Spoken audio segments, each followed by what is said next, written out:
I am super excited to dive into this episode because we are going to be talking about how long it takes to go from your first 100K to your first $1 million. And this was by request because a lot of people know that we love to talk about getting to your first 100K because that is one of the most important things that you can do when it comes to building wealth. And it is a very hard and difficult thing to do. Your first 100K is the hardest journey that you're going to have when it comes to your financial life. So as we go through this episode, we're going to be diving into first, in the beginning, I'm going to talk about why it takes so long to get to your first 100K. I'm going to give you 4 different examples also on how long it can actually take you to get to your first 100K. But then beyond that, what this episode's really about is how long does it take to get from that first 100K to getting to your first $1 million, and how fast you have to be investing in order to be able to achieve that goal. And we're going to look at it on different rates of return and a bunch of other things as well. Then I'm going to talk about how you need to stay motivated throughout this process, because at the beginning it is difficult to stay motivated when you are trying to get to your first 100K, but over time it gets easier and easier. And as you see compound interest starting to work, it is absolutely life-changing for most people.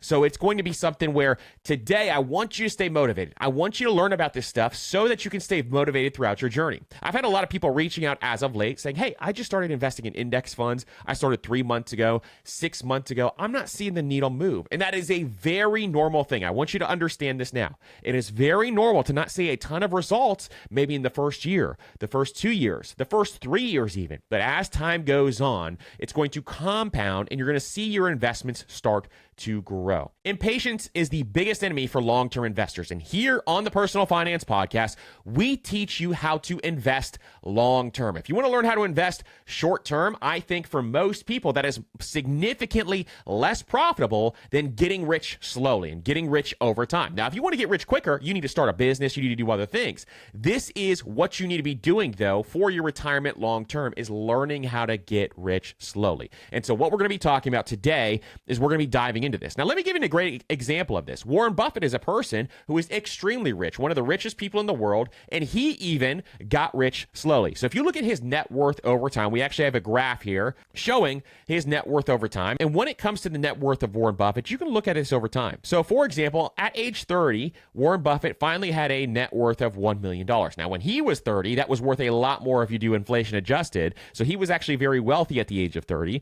But over time, you're going to see this grow. At age 39, he was worth $25 million. At age 52, it jumped to $376 million. But here's where it gets crazy, because at age 56, then he's worth 1.4. At age 58, 2.3 billion. At age 59, 3.8 billion. And then at age 92, $109 billion. About 99% of his net worth was actually made after the age of 55. Or at age 53, he was worth $620 million. And then after age 55, just 2 years later, he was worth $1.4 billion. So time is your greatest asset. And I want you to understand this, because the majority of your compounding is going to come later in your investing career. You have to trust the process as you go through this process, which is why I want to teach you this stuff. That your first 100K is a grind. I'm going to show you these examples right now, so let's get into it. Now, you may be asking the question, well, why is my first 100K a grind? Why is this something that I need to grind through in order to actually get my first 100K? And the major reason for this is, I want you to understand this, I want you to print this in your brain, is when you start to save your first $100,000, this is the difficult part.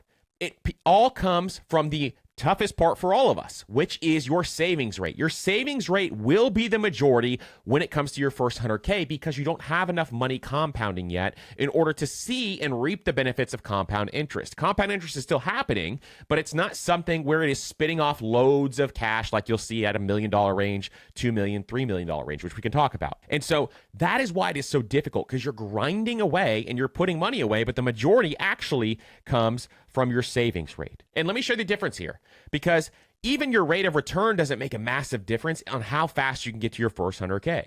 If you earn a 1% annual return on your investments, you would need to save at least $20,000 per year to reach 100K in 5 years.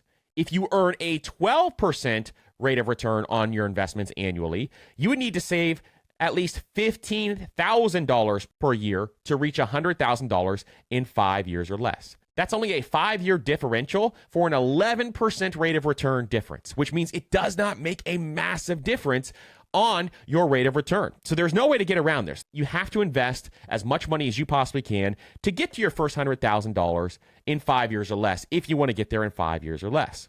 Now, let me give you a bunch of examples. So the first example would be, how long would it take to get to your first $100,000 investing $5,000 per year? So if you invested that $5,000 per year, which comes out to about $416 per month, and you got an 8% rate of return, it would take you 12 years to get to your first 100K. But here is why this is so hard. Because in this scenario, your savings rate would make up 59% of the sum, and only 41% would actually be the amount of money that your money earned. Now, when you get to your first million, this same exact amount is actually flipped, where 82% would be interest and 18% would be your savings rate. So as you can see here, the numbers actually flip over once you get to your first $1 million, even with the same exact savings rate, but you got to get to your first 100K first. It is the most difficult portion overall.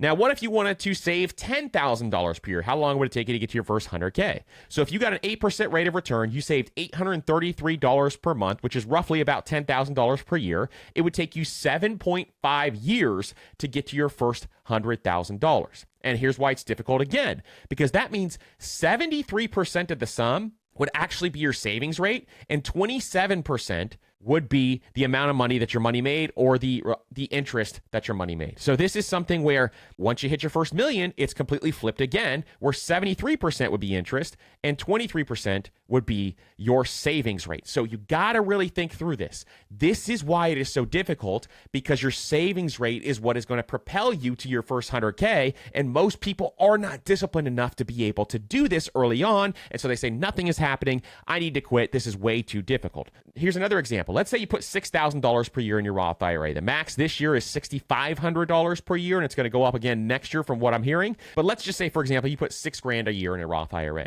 or $116 per week. And let's say you send it automatically to your brokerage account and you let that money compound. Well, it would take 10.1 years to hit your first 100K, and 57% would be savings and only 43% would be interest. And then the last example is $15,000 a year. Let's say you saved even more, $1,250 per month. It would take you 5.2 years to get to your first 100K, and 74% would be your savings rate, and 26% would be your interest rate. Now, how long would it take you to go from that to $1 million is going to be of interest, and we're going to be talking about that as we go through this. So those are 4 different examples. I wanted to give you those examples because I want you to understand, if you are just starting out on this journey, it is a grind to get to that first 100K, but I'm going to show you how fast this path can accelerate to get to $1 million, because after you get to that first 100K, we need to understand how long it's going to take us to get to that $1 million, and that is what we're going to talk about next. All right, so the first thing I'm going to do is I'm going to talk about, hey, if you get to that first $100,000 and never touch that money again, how long would it take you to get to $1 million just letting that money ride, just letting that money sit there over time? So we're going to go through the different scenarios here and tell you, how long is it going to take you to get there? So to start this off, we're going to start with a 6% rate of return. We're going to go all the way up to a 10% rate of return. Don't love going over a 10% rate of return, because I think that's being overly optimistic about what the future of the market is going to be. Now, again, historically, the S&P 500 has returned about 10%, actually a little more than 10% to investors. But if you're doing this for your retirement planning purposes, then I really, really want you to think conservatively about this stuff when you are thinking long-term. Use a 10% rate of return for your motivation, because that is very possible for that to happen. But at the same time, just be conservative as you're planning through this in retirement. So at a 6% rate of return, let's say you saved up $100,000, invested those dollars into something that got a 6% rate of return. And heck, at the time of recording this, high yield savings accounts are almost at a 6% rate of return. If you just stuck it in there and did not look at it again, it would take you 39.5 years to get to $1 million.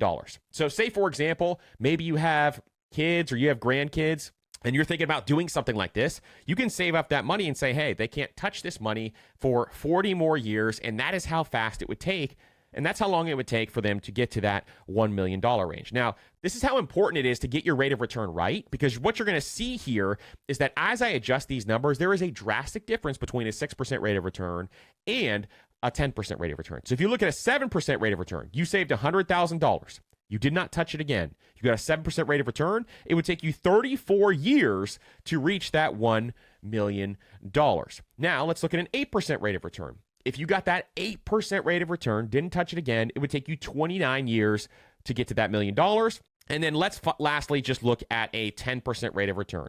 So if you got $100,000 saved up at a 10% rate of return, it would only take you 24 years before you reached that $1 million. And this is not adding another single dollar. That is how amazing compound interest is. Literally, you can save up $100,000 and give your money a job, and your money is going to be working for you for the next 24 years. And guess what's happening here? I want you to think about this. Really, really think about this. Because if you got that 10% rate of return, your $100,000 is going to be making you $41,000 per year in compound interest every single year. If you take $1 million and divide it by 24, that's $41,000 per year being earned by you not lifting a finger just because you decided to save your first 100K. That is really, really powerful stuff. And that is what compound interest can do for us. Compound interest, you the real MVP. That is why it is so important to get your dollars working for you. Because guess what? All of a sudden, you have these little employees that are working and compounding over time for you. This is why we talk about compound interest so much, why you need to understand how it works, because every single year, your money could be making you $40, $50, $60, $100,000 per year just because you decided to invest it instead of blowing it on stuff that you don't care about. So that is why it is so important to invest. We talk about this in Index Fund Pro. If you've never heard of Index Fund Pro, you're brand new to investing. We have a course that teaches you exactly how to invest, and Index Fund Pro is what that is. It'll be linked up down in the show notes if you want to check that out. Now we're going to look at $100 per month, $250 per month, $500 per month, $1,000, $1,500, and $2,000 per month, and how long it would take you to actually get to that $1 million mark. And we're going to look at the Roth IRA, and if you had that money in a Roth IRA, that growth of that money, I want you to imagine this for a second. The growth of that money would be completely tax-free. So let's take this first example, and say you got that 10% rate of return. You didn't touch that money again, okay? So all you contributed was $100,000, and in 24 years, your money grew to $1 million. What does that mean? Why is this so powerful? Think about this for a second, because in a Roth IRA, your money goes in, and it's already been taxed. It's already been taxed out of your paycheck.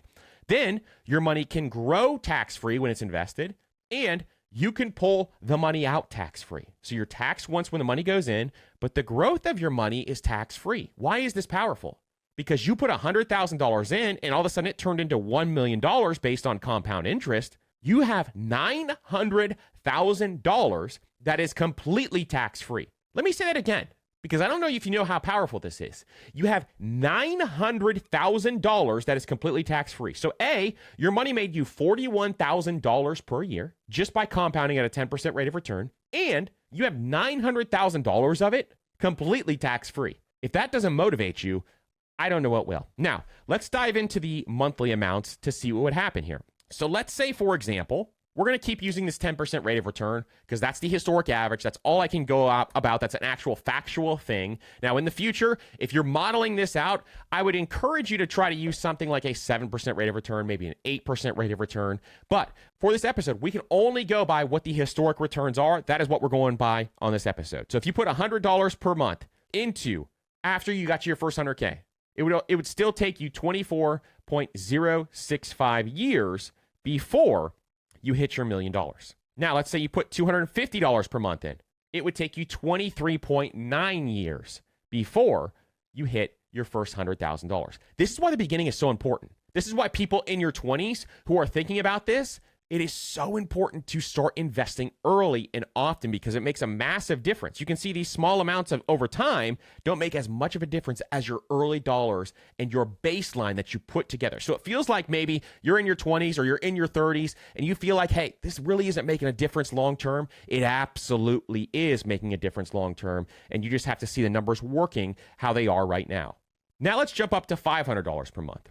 So if you put $500 per month into something like this, it would take you 23.6 years. So you shaved off about a half a year just by bumping that up and doubling it up there. Now let's jump up to $1,000 per month.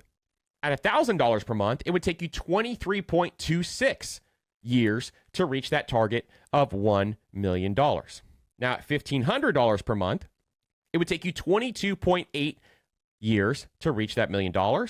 And if you put $2,000 per month in, it'd be 22.4 years.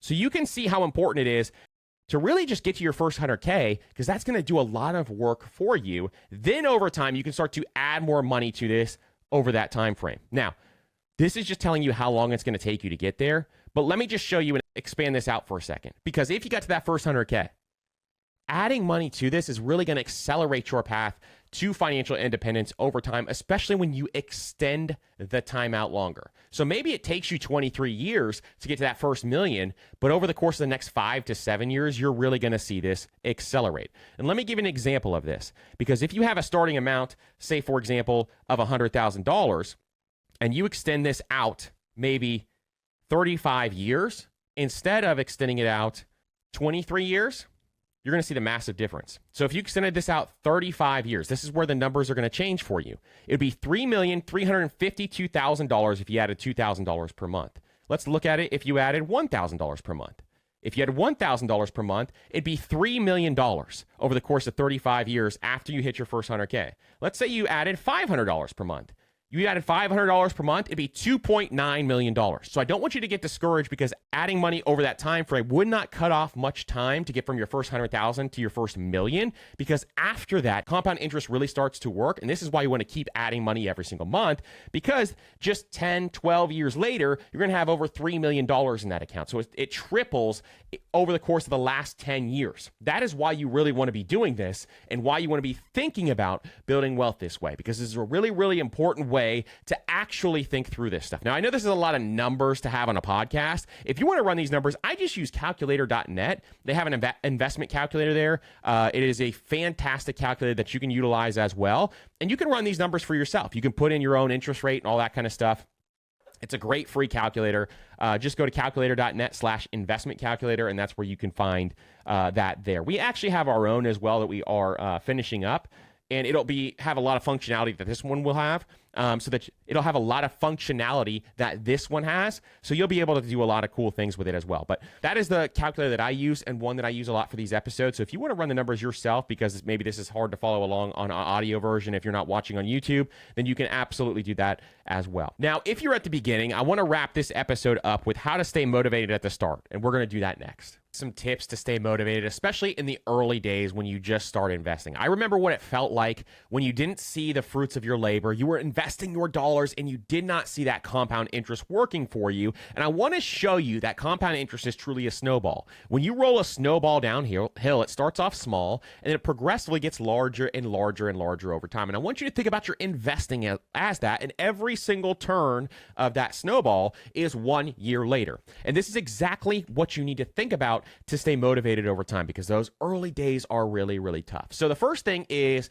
as you are starting out and you are in your early days, I want you to continuously educate yourself, because having a financial education is one of the most important things to stay motivated over time. I need to continuously be educating myself to maintain that motivation. But in addition, it's also going to give you a ton of different insights on how normal it is for your portfolio to grow slowly early on. And once you see countless different examples of people who have become wealthy by getting rich slowly, you're going to see that this is one of the best ways and one of the safest ways to get rich over time. Also, I want you to set very clear goals. I want you to have goals in place on how much you want to be investing every single month. And then I want you to map out those goals with some sort of compound interest calculator so that you can see, hey, over time, I should be right around this level. And if you do this at a 7% rate of return or an 8% rate of return, and you are beating those returns over time, you're going to be much happier than if you start off at a 10% rate of return or 11% rate of return and you are underperforming. So I want you to map this out over time, set those clear goals. Hey, I want to save X amount of dollars every single month. I want to increase my income every single year so that I can invest X amount of dollars more every single year. Set up those goals, set clear goals. If you have never set financial goals before, we are going to be coming out with a goal setting workshop that you can have available to you. And I'm going to make it super, super easy for you to set those financial goals. Also, if you are brand new to investing and this makes you really nervous, you have no idea what you are doing, you can start small. You can start off investing small and getting comfortable with the market and increasing that amount by maybe 1% a month or 2% a month so that you can get more comfortable with the market. And this is something that really, really helps a lot of people who have never invested before. They worry about losing money. And I want you to think about this. You want to keep your money invested for the long term. You want to think about your money in decades, not in days. And this is how you really build wealth over time, is thinking about money in decades and not in just days, day over day, win over win. Now, I want you to also celebrate small wins. Say, for example, your goal is to invest $200 every single month, and you do that for 6 months in a row. I want you to celebrate those small wins. Go do something fun and make sure that you are enjoying this process. And as your income increases, maybe you can add additional amounts there and you can celebrate those wins as well. And you're going to visualize this long term. Like I just said, you want to look at this over 10, 20, 30 years. I usually don't buy something like an index fund or ETF unless I plan on holding that bad boy for at least 10, 20, or 30 years. I don't even consider it if I'm not willing to do so. Warren Buffett said it best. If you're not willing to hold a stock for 10 years, don't even consider holding it for 10 minutes. I want you to also, in your goal setting sheet, I want you to make sure that you stay consistent. How do you stay consistent? Automation, baby. So the way that you automate your money is you want to automatically transfer that money into your brokerage account and make sure it is getting invested every single month. This is really, really important to make sure that you stay consistent, and it removes your willpower from the equation. Automation is everything. Next year, we have a course releasing that is going to be all about automating your money from every aspect of that. So really, really excited about that. Now, also, I want you to avoid emotional mistakes. Maybe the market's going to take a dip, for example, but you have an investing plan in place and you know why you're investing in some of the specific things that you're investing in. Maybe you're investing in index funds and ETFs, for example. Well, when a market takes a dip, what a lot of people do is they decide to freak out and they decide to panic. This is one of the worst things that you can do with your money. Let me say it again. One of the worst things you can do with your money is you can decide to freak out and panic when the market goes down. Market cycles going down are very, very normal. This is a predictable thing. It's going to happen within your investing lifetime. And so you make sure that you don't panic. In fact, stocks are on sale. That's a great time to add more money in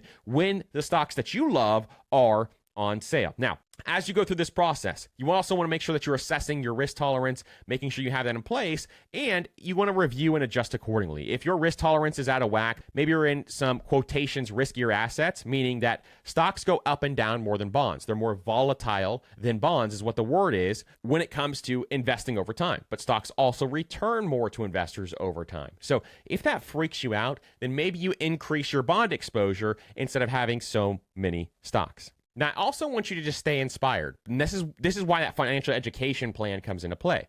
Read a bunch of different stories about people who have been investing for a very long period of time. Say, for example, you love index funds and ETFs. You're investing in index funds and ETFs. Read a bunch of different stories from people who became financially independent when it comes to index funds and ETFs. Continue listening to podcasts, reading books, taking courses, doing all these different things are going to definitely help you stay inspired over time so that you know, hey, I'm doing the right thing. I'm taking the right steps towards my financial future so that I can have that freedom of time. That's what we're all pursuing, is having freedom with our time, our energy, and everything else so that we can do what we want every single day. And then lastly, I want to give you this. I want you to learn how to focus on the things that you can control. If the market goes down, that's not something that you can control. I want you to focus on what you can control. What you can control is how much money you are saving and investing over time. You can control your earning potential and trying to increase the amount of money that you're earning. You can't control market conditions. You can't control what's happening every day in the market or the news. So stay away from the news and just stay informed when you need to.